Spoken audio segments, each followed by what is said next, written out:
Hello children, myself Mallikarjun Salgar. Today we are going to study about class 5th social study chapter 6, the environment. In this chapter we will learn about the topic. The first topic is our environment. Second, threats to our environment or problems to our environment. Third one, saving our environment. Now let us go to the topic one by one. What is an environment? What is an environment? Environment, our environment consists of everything that surrounds us. This is environment. In other words, what we see around us, that is environment. Environment is nothing but all the living things and the characteristics of the area where we live, that is environment, temperature, humidity, soil, etc. So these are all comes under our environment. So that's why our environment consists of everything that surroundings us, that is environment.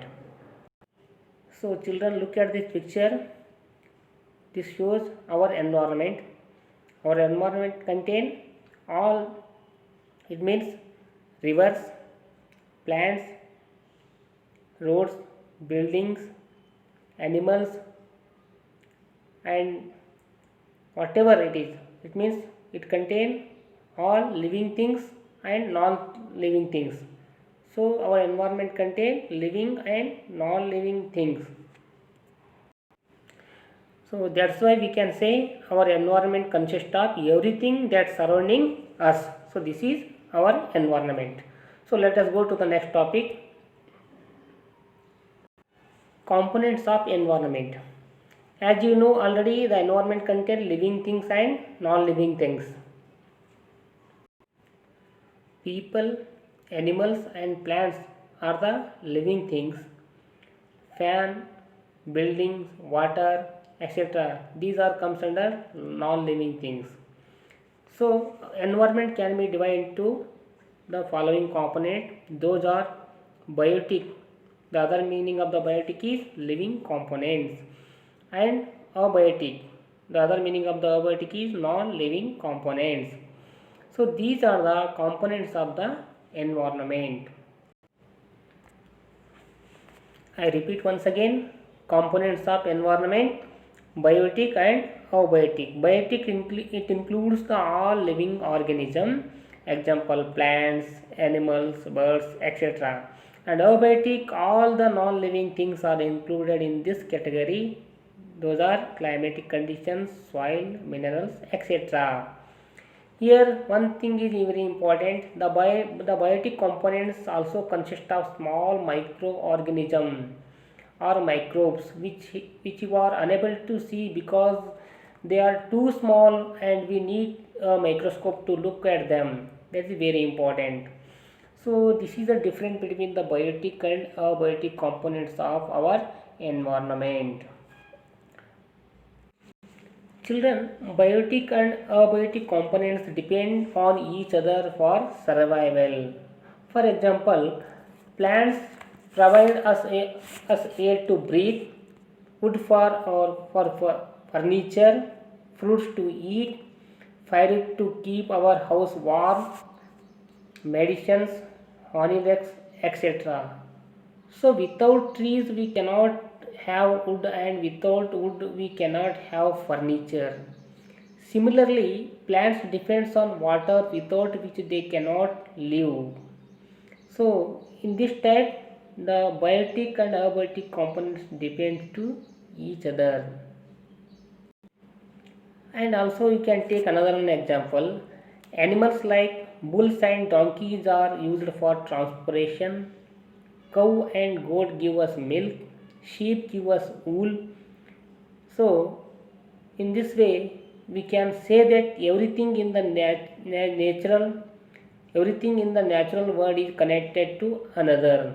So here everything is depend to each other. So this depending system is also called as ecosystem. What ecosystem? This depending to each other. Biotic and abiotic component depend to each other. This system is also called as ecosystem in our environment. So remember the children. Now let us go to the next topic, children. That is threats to our environment.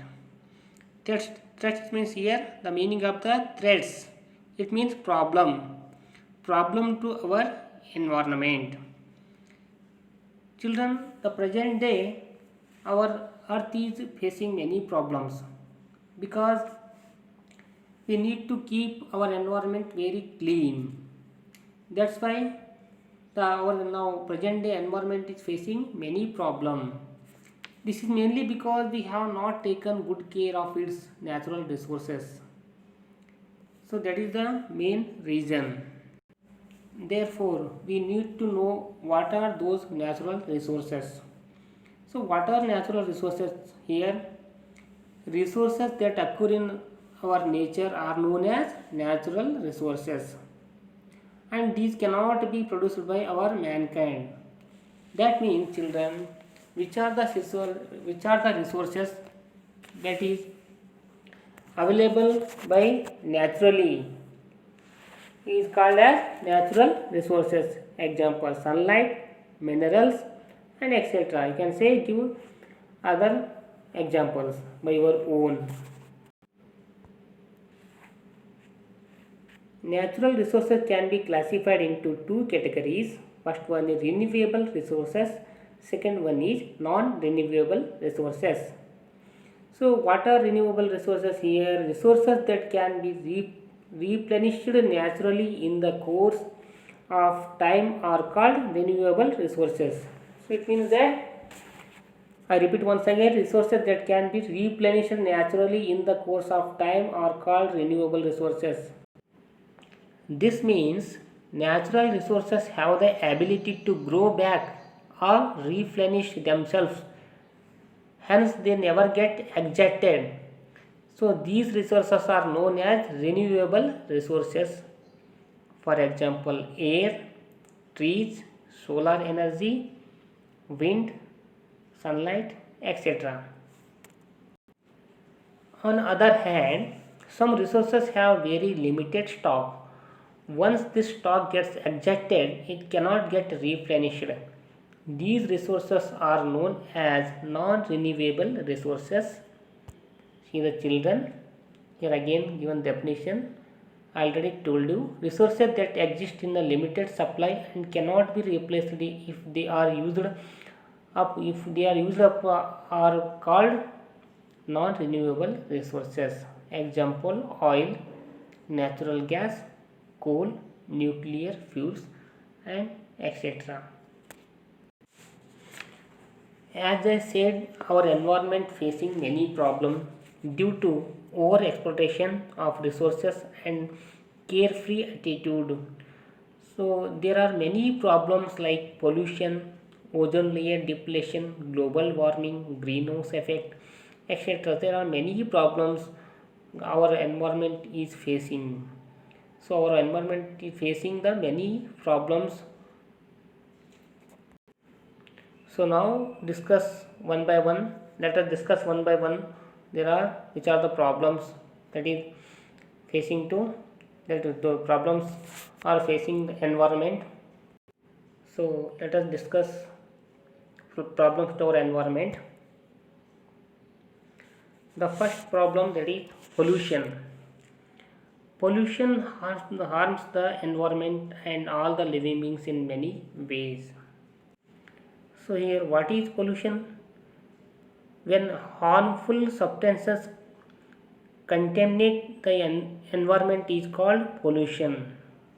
Pollution refers to the very bad condition of environment in the terms of quantity and quality.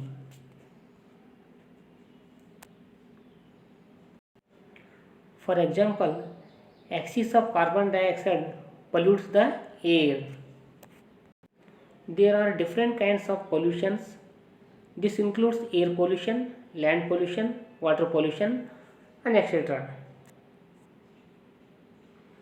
So here types of pollution. First one, water pollution, air pollution and land pollution.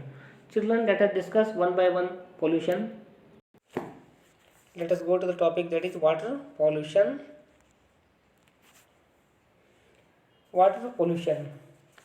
Water pollution can be defined as alteration in physical, chemical or biological characteristic of water through natural or human activities and making it unsuitable for its designated use.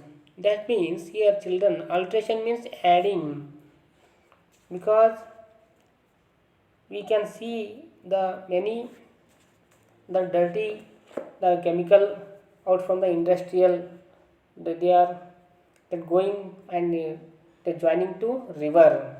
That's why we can see the our river water is not pure, and oceans, they are they are they become the pollution, because water is our lifeline.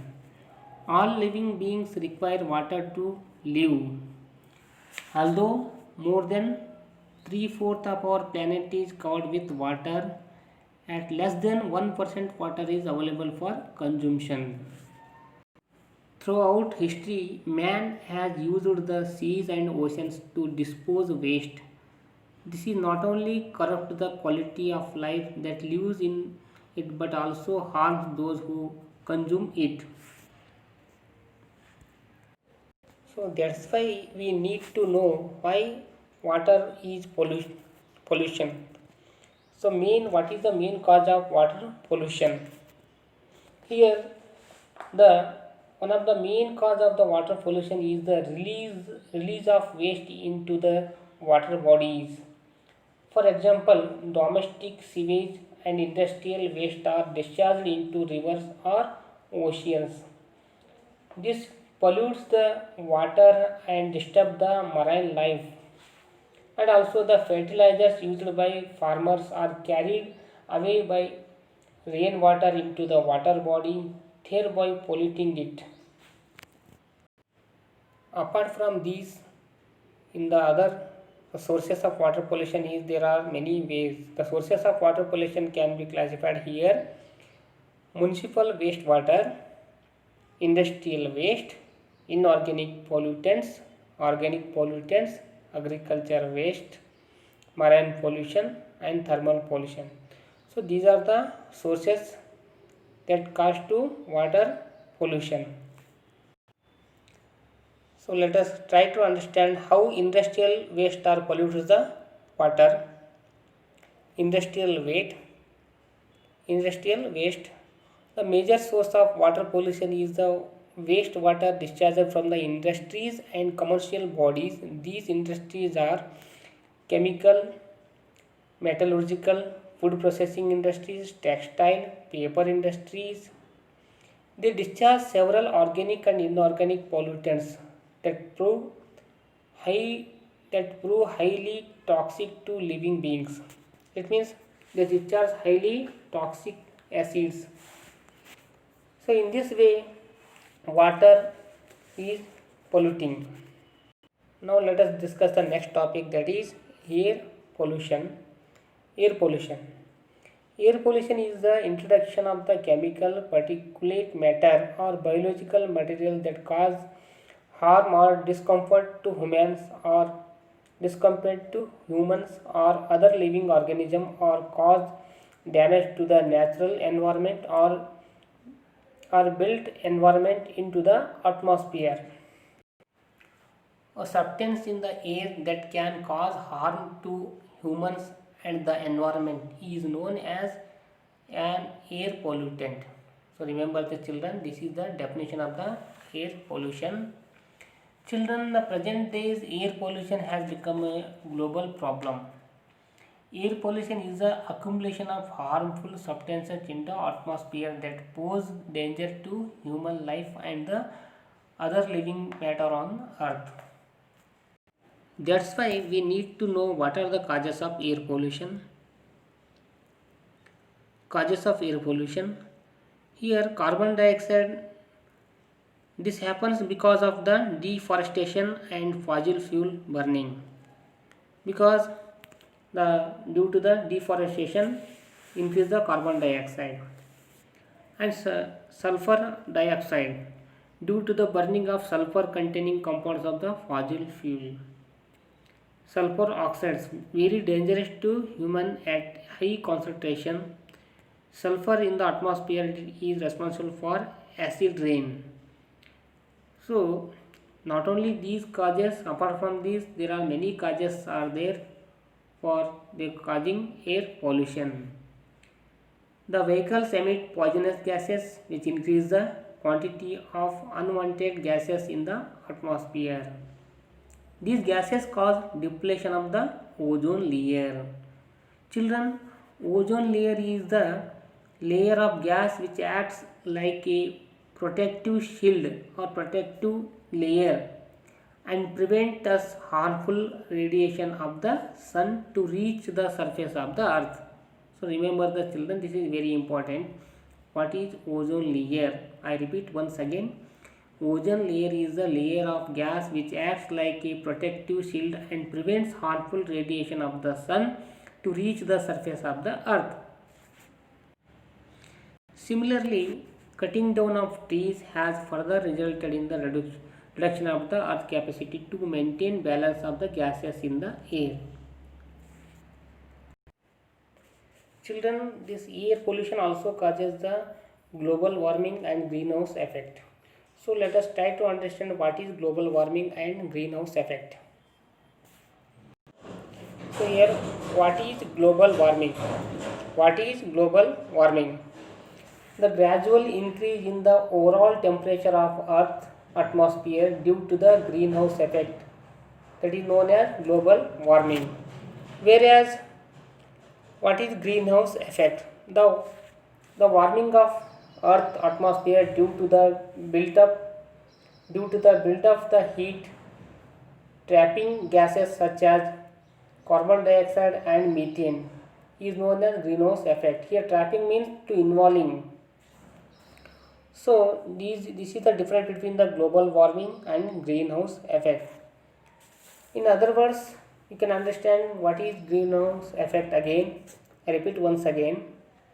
Children, here certain gases like carbon dioxide, methane and nitrous oxide present in our atmosphere have the ability to trap the heat of the sun. It is only because of these gases that Earth is a warm place, or else it would have been frozen or lifeless. Due to the human activities, the amount of these gases in the atmosphere has increased. This is leading to excessive trapping of heat. So this phenomena is known as greenhouse effect. This phenomena is known as greenhouse effect. So in this way, air pollution is one of the major problems to our environment. Now, children, let us finish today class, and we will continue the next topic in our next class. Before finishing the today topic, once again I repeat the all what I already explained. I repeat once again. Our environment consists of everything that surrounds us. The living things are called biotic components and the non-living things are called abiotic components. And biotic and abiotic components are always depend to each other. Air pollution, land pollution and water pollution are the major problems to our environment. And next topic, that is land pollution, we will be discussing in the next class. Thank you. Have a nice day.